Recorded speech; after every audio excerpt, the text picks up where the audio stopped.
Welcome back. ವಿಧಾನಮಂಡಲ ಅಧಿವೇಶನ ನಡೀತಾ ಇರುವಂತದ್ದು. ಈ ಸಂದರ್ಭದಲ್ಲಿ ವಾಲ್ಮೀಕಿ ವಿಚಾರ ಈಗ ಆಲ್ರೆಡಿ ದೊಡ್ಡ ಮಟ್ಟದಲ್ಲಿ ಚರ್ಚೆ ಆಗಿತ್ತು. ಈಗ ವಿರೋಧ ಪಕ್ಷಗಳು ಮೂಡ ವಿಚಾರವನ್ನ ಇಟ್ಕೊಂಡಿದ್ದಾರೆ. ಈ ಸಂದರ್ಭದಲ್ಲಿ ಅವಕಾಶ ಮಾಡಿಕೊಡ್ಲಿಲ್ಲ ಅಂತ ಅಹೋರಾತ್ರಿ ಧರಣಿ ಮಾಡಿದಾಯ್ತು. ಅದಾದ್ಮೇಲೆ ಪಾದಯಾತ್ರೆ ಮಾಡ್ಲಿಕ್ಕೆ ಬಿಜೆಪಿಯವರು ಪ್ಲಾನ್ ಮಾಡಿದ್ದಾರೆ.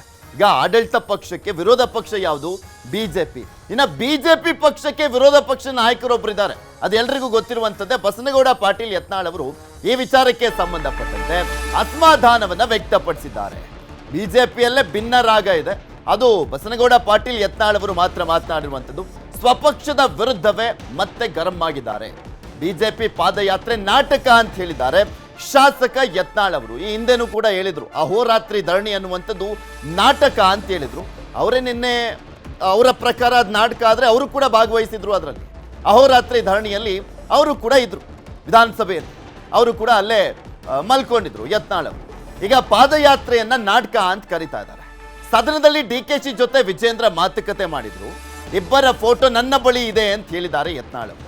ಹೋರಾಟ ಮಾಡ್ತಿದ್ದಾಗ ಹರಟೆ ಹೊಡೆಯಬೇಕಿತ್ತ? ಒಬ್ಬ ರಾಜ್ಯಾಧ್ಯಕ್ಷನಾಗಿ ನಡವಳಿಕೆ ಹೇಗಿರಬೇಕು?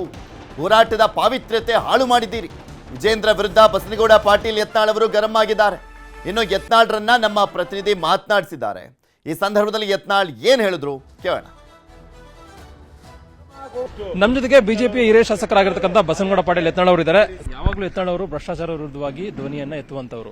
ಆರಂಭದಿಂದ ಕೂಡ ಸದನದಲ್ಲಿ ಹೇಳ್ತಾ ಇದ್ದಾರೆ ಯತ್ನಾಳ್ ಅವರು ಕ್ಲೀನ್ ಕರ್ನಾಟಕ, ಕ್ಲೀನ್ ಇಂಡಿಯಾ ಆಗಬೇಕು ಅನ್ನೋದು. ಯಾರಿಗೆ ಈ ಮಾತನ್ನು ಹೇಳ್ತಾ ಇದ್ದಾರೆ ಅಂತ ಸರ್? ಪ್ರಮುಖವಾಗಿ ಎಲ್ಲ ಪಾರ್ಟಿ ಮಹಾತ್ಮರಿಗೆ ಹೇಳ್ತಾ ಇದ್ದೇನೆ.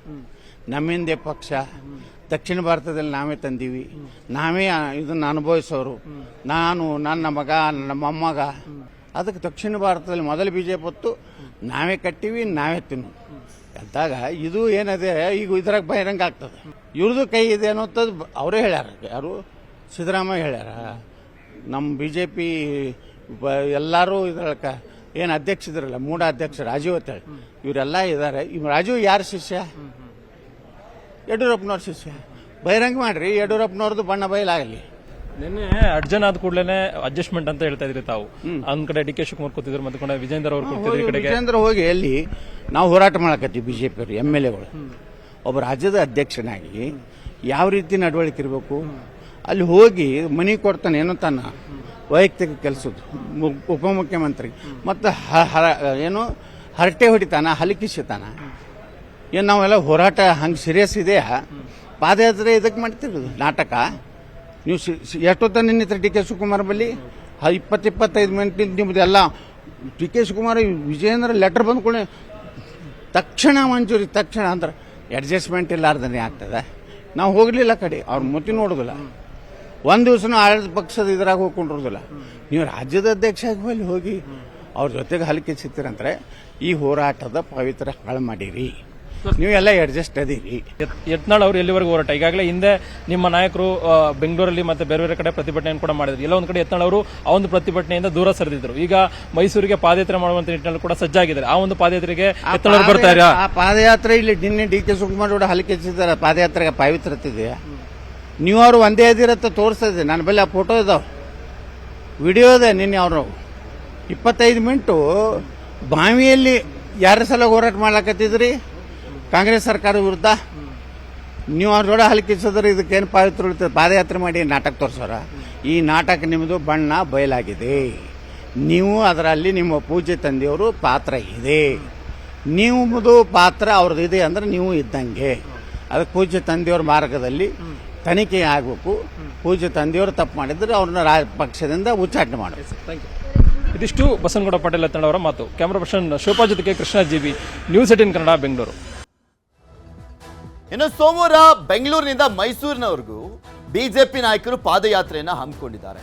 ಯಾರು ಏನೇನ್ ಮಾತನಾಡಿದ್ದಾರೆ ವಿಚಾರಕ್ಕೆ ಸಂಬಂಧಪಟ್ಟಂತೆ ನೋಡ್ಕೊಂಬೋಣ. ಚರ್ಚೆ ಮಾಡಲಿಕ್ಕೆ ಪ್ರಯತ್ನ ಮಾಡ್ತೇವೆ. ಸಭಾಧ್ಯಕ್ಷರ ಚರ್ಚೆಗೆ ಅವಕಾಶ ಮಾಡಿಕೊಟ್ರೆ ಚರ್ಚೆ ಮಾಡ್ತೇವೆ. ಇಲ್ಲಂತಂದ್ರೆ ಇವತ್ತು ಕೂಡ ಬಾವಿಯಲ್ಲಿ ಇರ್ತೇವೆ ಪೂರ್ತಿ ದಿನ ಪೂರ್ತಿ. ಆಮೇಲೆ ರಾತ್ರಿ ಅಹೋರಾತ್ರಿ ಧರಣಿ ಮತ್ತೆ ಮುಂದುವರಿಸ್ತೇವೆ. ಅದಾದ ನಂತರ ಸೋಮವಾರದಿಂದ ಬೆಂಗಳೂರಿಂದ ಮೈಸೂರು ತನಕ ಪಾದಯಾತ್ರೆ ಮೂಲಕ ಹೋಗ್ತೇವೆ. ಸ್ಪೀಕರ್ ಅವರ ನಿಲುವು ಸಂಪೂರ್ಣ ಒಂದು ಪಕ್ಷದ ಒಬ್ಬ ಸದಸ್ಯರಾಗಿ ಅವರು ಮಾಡ್ತಾ ಇದ್ದಾರೆ. ಅವರು ಪಕ್ಷಾತೀತವಾಗಿ ಇರಬೇಕಾಯ್ತು ಆ ಸ್ಥಾನ. ಚರ್ಚೆ ಮಾಡಕ್ಕೆ ಅವಕಾಶ ಕೊಡಬೇಕು. ಅವರು ಮೂಢ ಹಗರಣ ಏನೈತಿ ಇದು ಸಿದ್ದರಾಮಯ್ಯ ಅವರ ರಾಜಕೀಯ ಜೀವನದ ಅಂತ್ಯ ಹಾಡ್ತದೆ ಇದ್ರ ಮೂಲಕ. ಯಾಕಂದ್ರೆ ಇದರಲ್ಲಿ ಅವರಿಗೆ ಯಾವುದೇ ರೀತಿಯ ತಪ್ಪಿಸ್ಕೊಳ್ಳುವಂತ ಅವಕಾಶನ ಇಲ್ಲ. 4,000 ಕೋಟಿ ದೊಡ್ಡ ಹಗರಣ ಐತಿ, ದಾಖಲೆಗಳದಾವು. ಬೇರೆ ಹಗರಣಕ್ಕೆ ತಂದ್ರೆ ತಪ್ಪಿಸ್ಕೋಬಹುದಿತ್ತು. ಆದ್ರೆ ಇದರಲ್ಲಿ ಅವರು ರಾಜೀನಾಮೆ ಕೊಡುವಂತ ಪರಿಸ್ಥಿತಿ ಬರ್ತದೆ. ಕೈ ಉಣ್ಣಿಗೆ ಕನ್ನಡಿ ಬೇಕಾಗಿಲ್ಲ, ನೇರವಾಗಿ ಗೊತ್ತಿದೆ. ಅದರಿಂದ ನೀವು ತಪ್ಪಿತಸ್ಥರಾಗಿದ್ದೀರಿ, ಈಗ ನುಳ್ಚಿಕೊಳ್ಳೋ ಕೆಲಸ ಮಾಡ್ತಿದ್ದೀರಿ. ಸರ್ಕಾರವನ್ನೇ ನೀವು ಇವತ್ತು ಜೊತೆಯಲ್ಲಿಟ್ಕೊಂಡು ರಕ್ಷಣೆ ಪಡೆಯತಕ್ಕಂಥ ಕೆಲಸವನ್ನು ಮಾಡಿದ್ದೀರಿ. ಮಾನ್ಯ ಸಿದ್ದರಾಮಯ್ಯನವರೇ, ಇದು ನಿಮಗೆ ತರವಲ್ಲ. ಚರ್ಚೆಗೆ ಅವಕಾಶ ಕೊಡಿ, ಚರ್ಚೆ ಮಾಡೋಣ. ನಮ್ಮಲ್ಲೂ ದಾಖಲೆಗಳಿದೆ, ನಿಮ್ಮ ದಾಖಲೆಗಳನ್ನು ಇಡ್ರಿ. ಅದು ಬಿಟ್ಟು ಕ್ಲೀನ್ ಚಿಟ್ ಪಡೆದು ಬಿಡಬೇಕು. ತಪ್ಪು ಆಗಿದ್ದಾಗೋಗಿದೆ.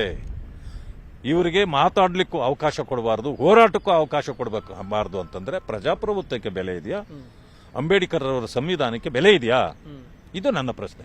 ಸ್ಪೀಕರ್ ನಮಗೆ ಏನಾದರೂ ಅವಕಾಶ ಕೊಡಲಿಲ್ಲ ಅಂದ್ರೆ ಇದು ಕೊನೆ ಅಲ್ಲ. ಇದಕ್ಕೆ ಅವಕಾಶಗಳು ಬೇರೆ ಬೇರೆ ಇದೆ. ಅಂತ ಕೆಲಸವನ್ನು ನಾವು ಮಾಡೇ ಮಾಡ್ತೀವಿ. ಕಾನೂನು ಕೈಗೆತ್ಕೊಂಡ್ರೆ ಅದನ್ನ ನಾವು ಬಿಡಕ್ಕಾಗೋದಿಲ್ಲ. ಪಾದಯಾತ್ರೆ ಯಾವತ್ತು ಮಾಡಬೇಕು ಅನ್ನೋದನ್ನ ವರಿಷ್ಠರು ಮಾಡ್ತಾರೆ, ಅದು ಪ್ರಾರಂಭ ಆಗುತ್ತೆ. ಕನ್ನಡಿಗರ ಮೆಚ್ಚಿನ ನಿಮ್ಮ ನ್ಯೂಸ್ 18 ಕನ್ನಡ ಈಗ ವಾಟ್ಸ್ಆಪ್ನಲ್ಲಿಯೂ ಲಭ್ಯ. ಕರ್ನಾಟಕ ಮತ್ತು ದೇಶ ವಿದೇಶದ 360 ಡಿಗ್ರಿ ಸುದ್ದಿ ವಿವರವನ್ನ ನೀವು ನಿಮ್ಮ ಕೈ ಬೆರಳುಗಳಲ್ಲಿಯೇ ಪಡೆಯೋದಿಕ್ಕೆ ಈ QR ಕೋಡ್ ಅನ್ನ ಸ್ಕ್ಯಾನ್ ಮಾಡಿ. ನಮ್ಮ ಚಾನೆಲ್ ಅನ್ನ ಫಾಲೋ ಮಾಡಿ, ನೋಟಿಫಿಕೇಶನ್ ಆನ್ ಮಾಡಿ.